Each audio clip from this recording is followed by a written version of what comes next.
Hey, welcome in, everyone. The Uncanny JMen are back to discuss She-Hulk Episode 5. With this episode, we have crossed the midway point on the season. So, Jade, with 5 episodes down and 4 to go, how are you feeling? I honestly still don't know. I don't know if that's a good thing if we're halfway through the season. Um, I does it have a is there a major plot? Because I can't find one yet. I feel like the only plot that's been consistent across everything is just how Jen feels about being a Hulk, but it's Yeah. not a full story to me yet. Still, So, one thing I'm wondering so every episode has kind of had its own little storyline just contained within itself. Each episode has been its own thing. There hasn't really felt like an interconnected storyline other than just her getting used to her role as the She-Hulk.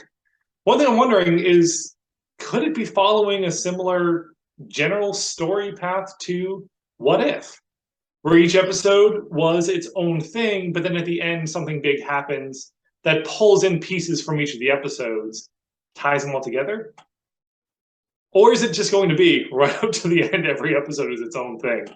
it almost feels like a procedural show, Yeah. not a serialized show. So like where there is some story, we have some of the same characters come in. I mean, just for instance, in this episode, we get one of the people that she went on a date with in a previous episode, or actually all the guys that Oh, we saw yeah. be in this one. So it's not fully procedural, but like a lot of procedural shows still have elements from previous episodes I still kind of go through. It's not like you could have just watched this one by itself probably and been fine without knowing the rest of them. And by that, it feels more procedural. Yeah. But I will Yeah, I say, definitely agree. you Yeah. got your lawyer show in a way this time. This is like all court time. You know, yes, but like so much of the court case is just like cut out. Like I- am watching it at the end, and so they have the moment where they realize how they're going to win the case, and they go in, they start doing it, and there are pieces about it that I'm like, how is that relevant to the case? But we can talk about that later. But so Jen's side interviews all the people she had gone on dates with, and then that was it. And then the case was over, and the judge is making her decree. I'm like, hold on, I want to hear the cross examination. Because like once she said she knows how they're going to win the case, it's like, okay, you know what's happening. They're going to bring them up. They're each going to tell their little story about their date. It's going to be embarrassing. And I'm like, but the part I don't know is, how's the cross examination going to go? It's like, well, apparently it's not. Titania's lawyer, at least as far as we saw, he said like one thing the entire case. It's funny because I'm assuming this is the lawyer that got her out of trouble for smashing through a wall and almost killing a jury because she had low blood sugar. Like, it takes a darn good lawyer to plead that case. It must have been a different guy because this lawyer was not at that same level. But Yeah, yes, technically it was a long episode. 30 minutes is very fast. It is. Very, very fast. Like there wasn't a whole lot in the episode, but there also wasn't really a lot of time to have any of that like much in it. Yeah. Really it felt like this episode was her getting her superhero costume. And that was really all they wanted to do for the greater story. It's just that one element in this one. And then the court case was just kind of a little the funny part to get to the next part. Yeah. And in regards to her getting a costume, that might be my favorite thing to come out of the episode. Is just, I love the idea that there's an Edna mode in the MCU. There's someone who like their whole thing is that they design the super suits to make the superheroes look fabulous, darling. So like, it's I just kind of love that the existence of that character now. Just a I fun mean, time with it. in the Daredevil Netflix show, there was a guy who made his costumes, and then we spent a little bit more time with him than Okay. any other costume maker. I mean, obviously Iron Man doesn't have a costume maker because he made his own costumes. Mhm. Thor just superpowers a costume onto himself. Yeah, Um, gets struck by lightning and suddenly has a costume. Does it again, gets a and different then costume. anyone who works for the government, the suits came from government people. So a lot of times there's not like a back alley designer. It's Yeah, the government or the scientist that works for the government. So I mean, this is besides Daredevil on the Netflix show, this was the first like solely costume designer person. yeah. Which, speaking of Daredevil and costume designer, the little teaser they gave us of Daredevil's yellow helm in a little hat box, Yep. um, just a real fast, just teased us with that. Yeah. Yeah, I liked it. I know a lot of people are excited for Daredevil, and that's kind of becoming a big draw for the show. Is like I'm hearing that there are people out there that they're watching the show literally just waiting for Daredevil to show up because they're such huge Daredevil fans. And I'm like, I mean, if that's drawing people into the show, then sure. That reminds me, is this the first episode of the season with no actual cameos? Yeah, I think it is. Yeah, unless you count the helmet. Wong in multiple. We had Hulk in multiple. Um, Yeah, Abomination. Abomination, yep, in multiple there as well. And then I think the next one may be where Daredevil comes in. It's probably soon. Yeah, yeah. I mean, it's got to be in the next four. True. Yeah. But I mean, we just talked about, I guess, the drip broker. Yeah. And he got the person to the costume maker. I kind of love the bootleg Avengers or Avengers stuff that he had as well, and that Avengers. they Yeah. kind of had to buy stuff from him in order to get to the costume maker. I just thought that was kind of just funny, kind of making fun of. Yeah. What would be particularly funny is if Marvel now starts selling Avengers and Avengers apparel based on the bootleg in this show. Probably, I would if I was them. Like, Like, is this their way of like gaining the rights to Avengers and Avengers along with Avengers? I don't know. I mean, if you noticed, even the characters in the shirts were wrong. So it was like Hulk was a different, like purple or something, I think, or like there everything was just a little off. Yeah. And even actually, I'll say when we were in the costume maker's place, I was looking at everything on every mannequin to be like, oh, is that a character that he's doing something for? Is that something? I was like, these look mostly like high fashion. There are a few characters who wear kind of high fashion like things. I mean, like Emma Frost comes to mind. There was like this frilly thing that was like, oh, that could be like kind of like little Sandra kind of looking, but nothing really stood out to me exactly. I'd have to go back in more detail to really pause on everything, pull up the costume, and go into my memory banks to find what character that could be. But I didn't see anything personally there. But speaking of character, like cameo or characters hidden or Easter eggs towards characters in the credits, talking about apparel, there's the Iron Man 3s, the shoes. In Yeah. the background, there's a lot of other superhero themed shoes. And I only seen it this one time. I should go back and pause it to see if there's more. But there was the Thing from the Fantastic Four. There's a shoe that looks like the Thing.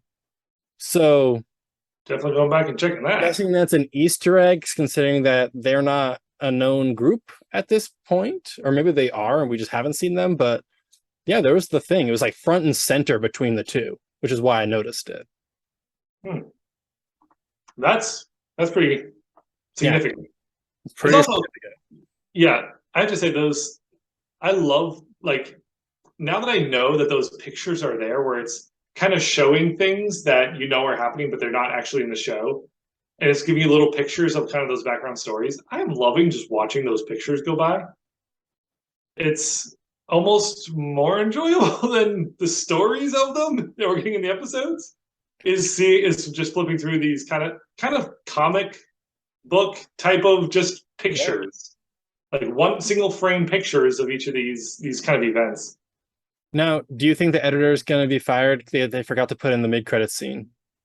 Yeah, it was interesting that like they did it for the first four. Normally, you wait through the season, you get the end credit scenes more towards the end. Yeah. What changed? Do they just not have one ready? I don't know. Every single other one has had an end credits except for this one. Yeah, yeah. Like, I was waiting for it, and it just ended. And I'm like, that's okay. That's different.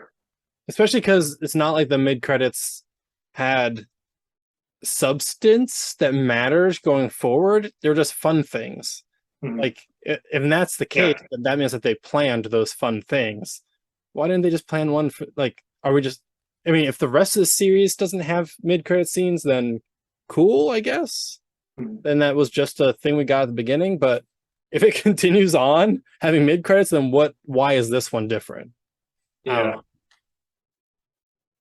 yeah. I feel like it would have made sense almost, and it would have been very Marvel to have the Daredevil helmet reveal be a mid-credit scene. Yeah, So clearly they wanted her getting the outfit and her getting a little something extra and just saying thank you. They wanted that to be part of the episode because that was critical to the storyline. It's going to be important for the storyline. But they could have had that in the scene because that was like at the end. So they could have had that, the credits, and then at the end, her walking out saying thank you or something like that. And as soon as she leaves, he turns and says to his helper person, "Does this client confidentiality mean nothing to you?" And then putting the lid on, we see the helmet because the helmet reveal there. I don't think that's going to be critical to the story. I think that was just them teasing. Yes, Daredevil is in this. He is coming. So that would have been a very fitting mid credit, and would have gotten people hyped up at that point. yeah, I agree. That would have been perfect. Now, I want to talk about one thing really briefly. I have in my notes specifically Pug taking Cap's shield and Thor's hammer and wielding them in the background of a scene. Yeah. I loved it. That he's got the two, very reminiscent of Endgame with Cap wielding both shield and hammer. Yeah. I just love that little nod. And he was excited to do it, to be the Avengers version of Thor Cap. That the deal was that they had to buy a shirt and a matching hat in order to get the link to the guy. And he's like, "Oh, I'm taking the hammer as well. I'm taking the shield as well. I actually want this stuff." Yeah. So he is kind of a fanboy hidden behind his lawyer exterior. So he's part of the superhero law division, and he's a superhero fanboy. It does add depth to the character, so it is kind of fun. Yeah. And talk about the other lawyers. We got to know a little more about Mallory Book. He Yes. took Jen's case on the copyright or the trademark issue on She-Hulk. What do you think of Mallory Book's role thus far? Do you have any Well, thoughts on that? we discussed in our previous episode that in the comics she's more of a villain or counter to Jen, where she really tries to get like Jen disbarred and fights against her for the most part, not a friend. Um, I don't know if she's a friend at this point either, because at first she was definitely like, "No, I'm just doing this because I work for the firm. We're not friends here." But then when they went to the bar afterwards, kept on saying we're friends. She never actually affirmed that. No, she looks very uncomfortable. So Yeah. not like I don't think she likes Jen still. I think she's being professional. I don't know. I mean, we'll see. Um, that may be something that comes in later seasons if they have it. I don't know if they're going to develop that this season though. Yeah. I could see it being something where she kind of likes Jen, but for some reason has a conflict there where she knows she shouldn't like Jen. Whether that's purely legal wise, where like she wants to be the head of the division or something, and there's a conflict there, or if she's secretly in league with some other group that Jen is going to be the kind of the enemy of, whatever that is. I think there's going to be a conflict there. Whether she actually likes Jen and is doing the conflict anyway, or or how that is, because they did like that they did kind of build a bit of a rapport between the two. That could be just so that the betrayal of Mallory Book later will be a bigger deal, or it could be to set up more of an emotional depth to whatever happens between them next. Right. I guess we'll see on that. But I will say, I really appreciated her bringing law into that case. Because the case comes up about the trademark. And my assumption after the last episode was that maybe Titania had the trademark from before She-Hulk came to be. That this was an idea she had. She's strong, like the Hulk. She thought, oh, I'm like a She-Hulk. That would be a great brand. And she created this brand. And then maybe just didn't pursue it very far, but still held the trademark. And so that was my assumption, was that was the basis. We learned very early on that that's not the case. That she trademarked the name simply because Jen didn't have the trademark. So she went and took it. Now, I'm not a lawyer, so hashtag not real legal advice or legal counsel or anything. But that's not. My understanding is that Jen Walters actively having use of the name She-Hulk gives her a common law trademark of that name. And this is, Titania's lawyer should have known this, that like you cannot see someone using a name, trademark it, and then go back and accuse them of violating the trademark that you just got on the stuff that they've been doing. Yeah. It doesn't work that way. So I really liked Mallory Brooke bringing it in and being like, okay, we need to show that you've been using the name. I'm like, thank you. There we go. Yes, because that is actually how that law works. What's funny is that when Jen's brother showed up with merch for her to sign, and he was just like, well, she got the trademark first, so that's how it works. And I turned to my wife, I was like, that's not how it works. No. Like, people think that's how it works, but that's not how it works. If it's whoever's been using it and can prove they were using it first has the trademark. I mean, granted, you can trademark something, you can trademark anything that's not trademarked, but as soon as someone else says, no, I had that first, you lose your trademark and they can get it. Right. And the trademark office, the people reviewing it, they do not go and search to see if anyone else has this already. They just look to see, is your application in order? Does it conflict with a trademark that we already have listed? Is it something that is too close to another trademark that it could be confusing to have two similar things in the same industry? So there are things that they check, but they don't check to see, does someone have this trademark? It's not or does someone have the rights to this through a common law trademark? So this would be totally on Titania's lawyer to be checking that to see, can we legally file this trademark? Now, it is possible that Titania could legally get that trademark for the beauty side if she can argue that it is different enough from Jen's persona and legal side that there would not be a confusion over the products. But even still, she couldn't then sue Jen for her use. I know I'm getting into too many details of the legal side of this. But. It seems like their sole stance was that Jen did not want and was never considering herself She-Hulk. Yeah. But if that was the case, they couldn't have sued her for use of it either then. Exactly. So, their case not the best. The case has to either be she's using it and shouldn't be, or it should be she doesn't want it, we should get it. Like, can't really merge them and be like, she isn't using, she's trying not to use it, she doesn't want it, but she shouldn't be using it, therefore we get compensation, or she has to stop not using it. It just kind of was very complicated. I mean, it's really all seeming to build up just the rivalry between Titania and She-Hulk. Yeah, definitely. Titania even was giving death threats during the case.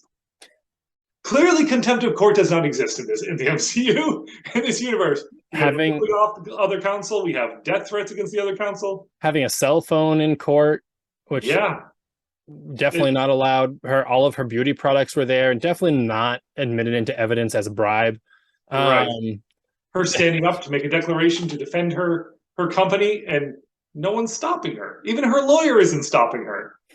Oh my goodness. So yes, it was a legal episode, sort of. But they continued the trend for legal things of the lawyer who's in charge of the case not finding the answer themselves, and the client is the one who actually has the answers. Abomination had all the answers of how to free himself for Jen. Jen had all the answers of how to win the case for Mallory. So continued that trend. I guess. Now I know if I'm over in the MCU, I'm becoming a lawyer.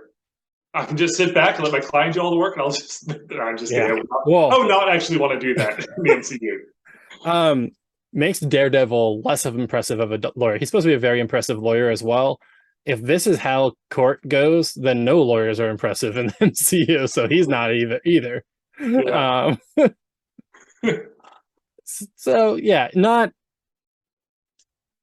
fantastic in my opinion of how they're handling it, but I know it's meant to be a fun show, not a serious or not a factual to real life show. It's purely for the parody. Yeah, it's the story and the realism all takes back seats to the jokes and the humor and the parody. So you have to be able to enjoy that in the show in order to enjoy the show. Yeah. I think we went through everything I have down. Oh, there's one thing I want to talk about. Sure. So this isn't in the show. So this is something from D23, the Disney convention, basically, that they do every year. There's some news out of that. So I will say, if you are trying to avoid spoilers for the greater MCU projects, this is something that they officially announced. So it is a part of it. I believe this is official. You can correct me if I'm wrong. It stuck in my head when I was trying to follow everything. Granted, there's so many people saying different things that are like, I'm in the D23 Expo and this was revealed, and then Marvel doesn't officially say it. But last week, I think it was last week, it might have been 2 weeks ago, that we discussed who do we think is the big bad behind everything. Yes. And I was saying, oh, maybe Kingpin, they'd like to throw him on all their shows. And then you mentioned the leader from Hulk 1, or that first event, MCU Incredible Hulk. Leader was the doctor that Bruce was contacting and talking to, who eventually experimented on Abomination. And when he was thrown to the side, got some Hulk blood in his head, tends that person hopefully was going to become the leader. I believe this was announced that the leader is going to be in Captain America New World Order. Yes. If that's the case, it may be possible they do set him up in this. Yeah. I'm taking this as a bit of a win. I mean, we don't know if he'll be in She-Hulk, but yeah, I was thinking he would be a perfect candidate to be kind of the big behind the scenes bad guy in She-Hulk for them to build up. And at that time, there was no connection between the actor who played the role and the MCU. It has now been announced he is coming back into the MCU. So a little more smoke on the potential fire of that possibility. But at the very least, yeah, he is returning. So that's like all the big characters from the Incredible Hulk that are now back in the MCU. Only well over a decade later, are we going to get those? We're getting those characters back. It's weird that he would be in that one, which makes me feel like it makes more sense to start setting him up in She-Hulk. But since we're already halfway through, maybe it's an end credits of the last episode. But yeah, I think I'm on your side now. I don't think it's Kingpin. I think it's the leader. Yeah, I think all right, I'm about to say spoilers for Loki. If you have not seen Loki and you don't want spoilers, skip forward like 5 minutes. But it could be something similar to in Loki season 1, where in the last episode we had He Who Remains, which was setting up Kang the Conqueror, who will be in Ant-Man and the Wasp: Quantumania. So we have seen this before, where someone is not in the vast majority of the show, shows up right at the very end, setting up that he's going to be a huge role going forward for Ant-Man and the Wasp: Quantumania, for Avengers King Dynasty is coming up down the road as well. So he's going to be big.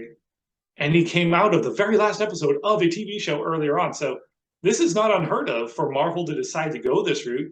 It could be that same thing. That said, if they wanted the reveal to be a big surprise at the end of She-Hulk, announcing it at D23 feels a little early for them to do that. It takes a little thunder out of the end of it, but it is a possibility that they are deciding to go that route. This is where they launch his character back into the spotlight, setting things up for that. Yeah. I mean, I'm excited either way that he's going to be in it. I'm Captain America: New World Order is a ways out at this point. More Hulks, more Gamma people, because there's a whole long list of Gamma people that we could be diving into that they've built up over the years. I mean, we still don't know what's happening with Hulk going off into space. We have She-Hulk now. We have the Leader back. We have Abomination, which we may see him one more time this season, because I do know that from trailers, there's one scene with him in it that we haven't seen yet. Sometimes that happens, though, where there's trailers that aren't in the end result. But we may see him one more time. So they're really building out what is one of the more successful Marvel characters in comics and media as the Hulk. We're getting more and more of that material. And that seems to be a direction that Marvel's going right now. We have the big heroes from the beginning. We have Iron Man, Black Widow, Hulk, Captain America. We have a lot of these characters that were huge and very unique at that time. And now we have the Power Broker is brought into the MCU. We've got New World Order is coming up, however that's going to be. And what we're seeing is these powers are no longer unique. They are spreading. We're getting more and more people with the powers that are Gamma based. We're seeing Armor Wars is coming up. So we know the Iron Man type of characters, they're expanding. Captain America with the Super Soldier Serum, we see that that's getting out there and more people are getting it. All of these roles are expanding. We're seeing the powers spread out. They need a superhuman law division because superpowers are no longer restricted to the few. They are becoming a serious thing that people across this planet in the MCU are dealing with. So it's an interesting direction that they're going. They're straying further and further from connections to our world and more into just this super powered world. I'm curious if they'll ever find a way to reverse that, but it looks pretty permanent at this point. What I find very interesting about the MCU, and this show is kind of showing a little bit of this as well, is usually with any kind of movie, TV show, whatever it may be, the more that's like based on some other material. So like MCU is based on the comics. So usually for shows, the longer they go, the less like they're what they're based on. They source become, material, yeah. The less they become like their source material. The MCU is becoming more and more like its source material as time goes on. It's being way more comic booky, adding way more of the actual costumes that they wear in the comics, like accurate costumes. They're adding those ridiculous origin stories or weird ways of doing like art style to tell stories in the comic books, coming forward right to the shows. Like they're becoming way more able to just do what the comics did. Whereas before they're like, we have to adapt this to be for the audience and make it a little bit more like for the general audience, the mainstream adjustments to it. It's not going to be exactly comic accurate. We're changing this, we're changing that. They're being a lot more accurate now. They are. They at the beginning they felt like they needed to adjust, make it more realistic, make it more cinematic, more like the other movies.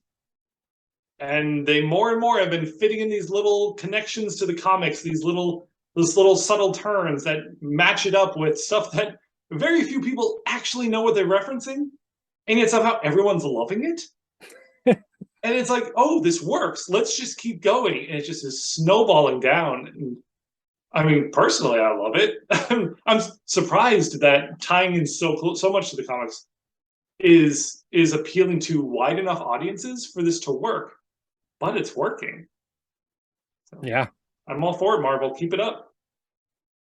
So let's do well. First, is there anything else you wanted to make sure we talked about before we wrap up? No, I think I have covered all the points. I could talk about more things that I noticed that were not legally accurate, but I think I've talked enough about that topic. We can move on.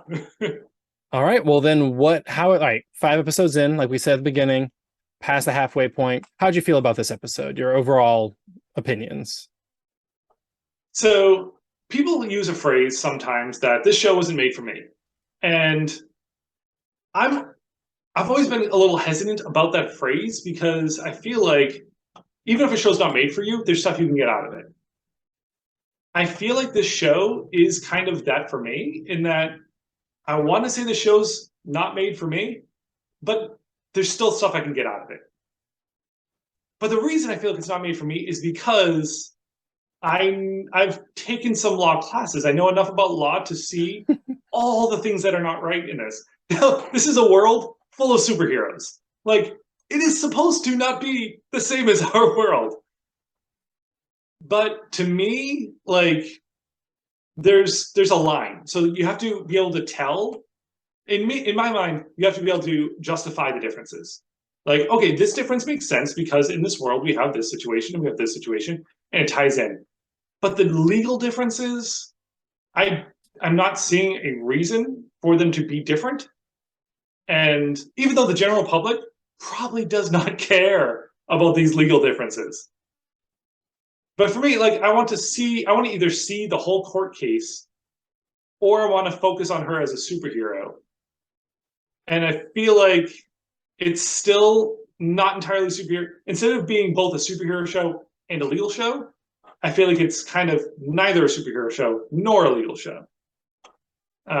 So it's really not the top of my list. Do I think it's a horrible show and everyone should just stop watching it? Heck no. There's a lot of value behind the show.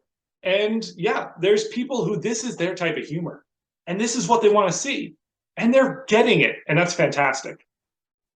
For me, I finally gotten for me, the idea of not watching a Marvel show is not an option for me. But I've cut down to watching it once a day instead of twice. So I watched it once. I have my notes, and I'm ready to discuss. But I was like, I don't know that I need to watch it a second time. And to me, that's the step back of this isn't my favorite. Not that it doesn't have value. It's just not my favorite. But what do you think? It's a good question. I said at the beginning that I'm still really not sure where I stand on this. Like, there's elements of the show that I do enjoy. Um, Actually, for the most part, I enjoy the individual characters themselves. I think that each character has their own personality. Like, I feel like they're getting actually like developing the characters so that I can enjoy and like the characters more. I just don't seem to really care what they're doing. I just like the characters themselves. So we'll see. I do watch the show a couple times, but I've done that for every Marvel thing, and I've probably seen some shows and some movies way too many times. But I feel like once this season's over, I might not rewatch this until something else is coming out that this actually directly affected. Right. And if that's nothing, then I probably won't rewatch this after. Like I watch most episodes I watch twice or something like that before we record. But yeah, probably not going to revisit it unless I have to. Like I don't have to, unless I really want to before something else happens. So if the leader is in New World Order and is introduced in this, I might not even watch the whole season. I just might watch 2 episodes that involve him in it. Right. That's not the same for any other Marvel show. I would rewatch any other MCU show currently, and I have. And sometimes I'm just like, there's nothing on TV I want to watch right now. Let me just throw Loki on again and watch all of Loki.